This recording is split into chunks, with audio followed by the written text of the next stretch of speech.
Allegro has a default protocol that includes a 226 Hz tympanogram and a 1000 Hz reflex test.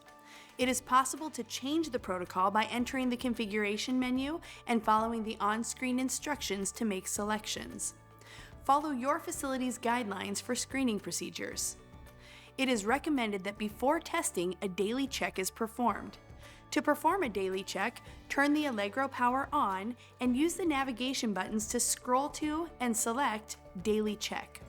When the message Insert Probe is displayed on the screen, insert the probe without an ear tip into the 2 milliliter test cavity.